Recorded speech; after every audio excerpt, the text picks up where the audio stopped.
बिस्मिल्लाहिर्रहमानिर्रहीम अस्सलातु वस्सलामु अलैका या सय्यदी या रसूल अल्लाह अस्सलातु वस्सलामु अलैका या सय्यदी या हबीब अल्लाह।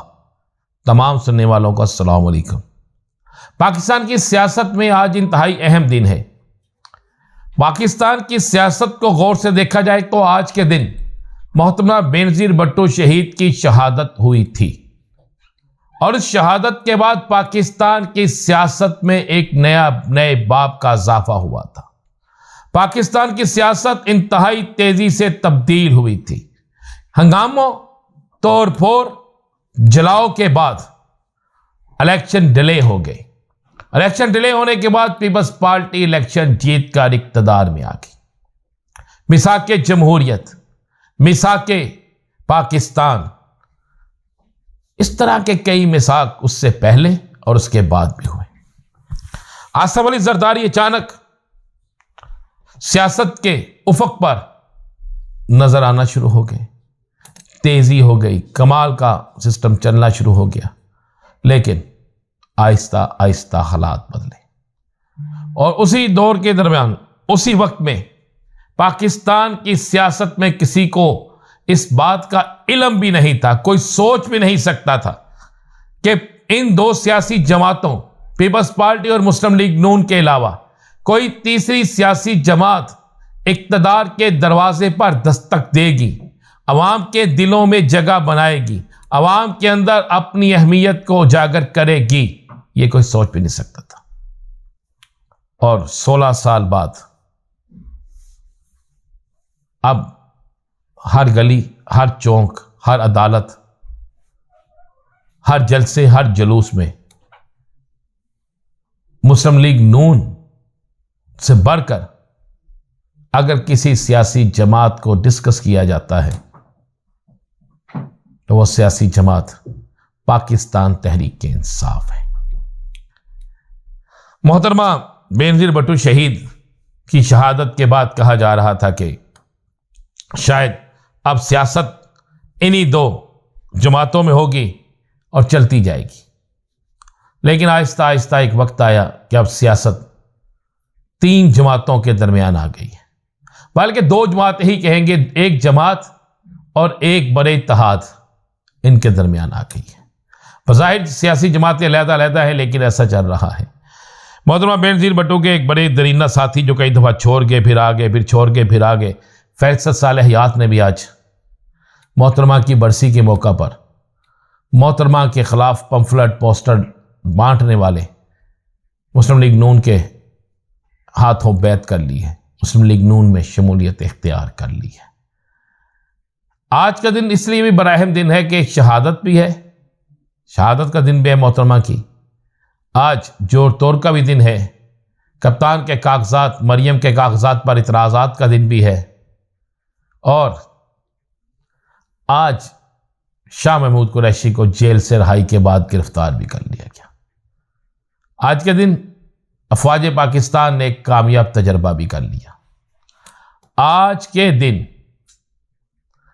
और भी बहुत सी चीजें हो रही हैं और भी बहुत से मामला सामने आ रहे हैं, और आज ही के दिन इलेक्शन कमीशन के जराए इस बात की तस्दीक कर रहे हैं कि उन्होंने बल्ला मिलने के खिलाफ सुप्रीम कोर्ट से रजू करने का फैसला कर लिया।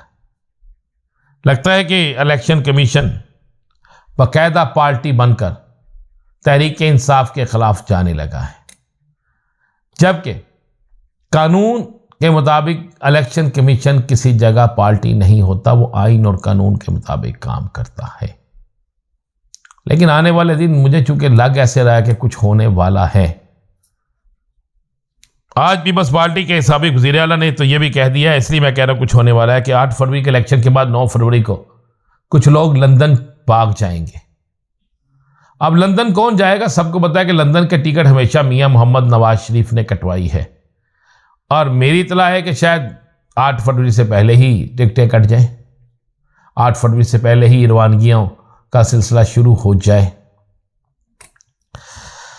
तहरीक इंसाफ के, नून लीग के, पीपल्स पार्टी के कौन कौन उम्मीदवार होंगे, कौन कहां पर इलेक्शन जीतेगा, क्या बल्ले का निशान पीटीआई के पास रहेगा, और बल्ले का निशान रहने के बाद तहरीक इंसाफ किस हद तक कामयाब होगी, तहरीक इंसाफ की किस हद तक विकटें कायम व दायम रहेंगी, तहरीक इंसाफ किस हद तक अपना गोल अचीव कर सकेगी, इसी तरह मुस्लिम लीग नून किस हद तक अपना गोल अचीव कर सकेगी, पीपल्स पार्टी किस हद तक अपना गोल अचीव कर सकेगी, मौलाना फजलुर रहमान किस हद तक केपीके और बलूचिस्तान में कुछ ले सकेंगे, एएनपी किस हद तक अपने आप को कायम रख सकेगी। क्योंकि एएनपी के कुछ लोगों का कहना है कि हमें भी माइनस करने की, हमसे भी हमारा निशान छीनने की, हमारे खिलाफ भी कुछ करने की प्लानिंग की जा रही है।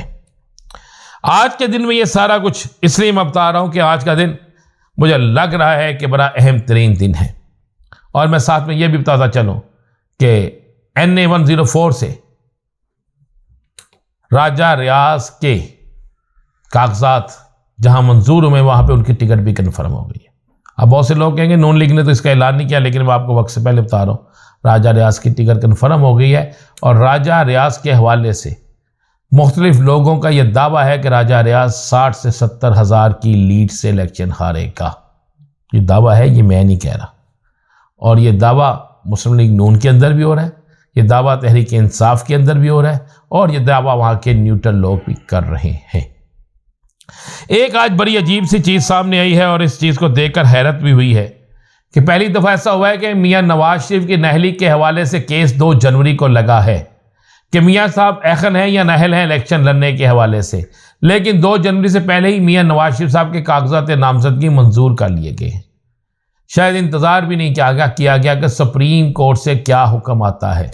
हो सकता है उन्हें यकीन हो कि यही होना है, लेकिन इंतजार करना चाहिए था। उसके बावजूद ये सारा कुछ कर लिया गया है। बिलावल भुट्टो जरदारी के हवाले से भी आज का दिन बड़ा अहम है कि बिलावल भुट्टो ने पीपी पार्लियामेंटेरियन से वाबस्तगी जाहिर की है, जबकि बिलावल भुट्टो पीपल्स पार्टी के चेयरमैन हैं। अब बिलावल भुट्टो जरदारी जिस पार्टी के चेयरमैन है उससे नहीं, वो पार्टी जो उन्होंने एक वक्त पे बनाई थी उनके हवाले से उन्होंने अपनी वाबस्तगी जाहिर की है। ये सारी चीज़ें मैं इसलिए बता रहा हूँ कि अब आने वाले अगले 8 से 10 दिन पाकिस्तान की सियासत को तब्दील करके रख देंगे। आने वाले 8 से 10 दिन में पाकिस्तान की सियासत में बड़ी तब्दीलियां होने जा रही हैं।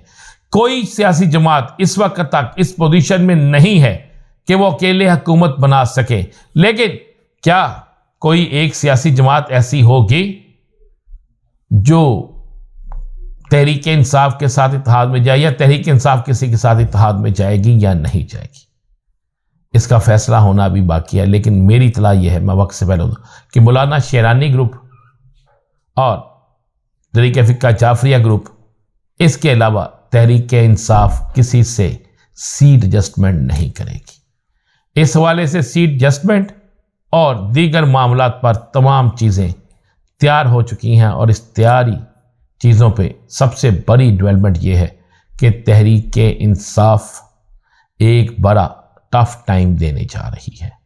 ये टफ टाइम नून लीग, पीपल्स पार्टी और जमीयत उलमा इस्लाम और ANP और बाप पार्टी को होगा। इससे वो बच सकेंगे या नहीं, ये बताएंगे आपको अगले व्लॉग में। इजाज़त दीजिए। अल्लाह हाफिज़।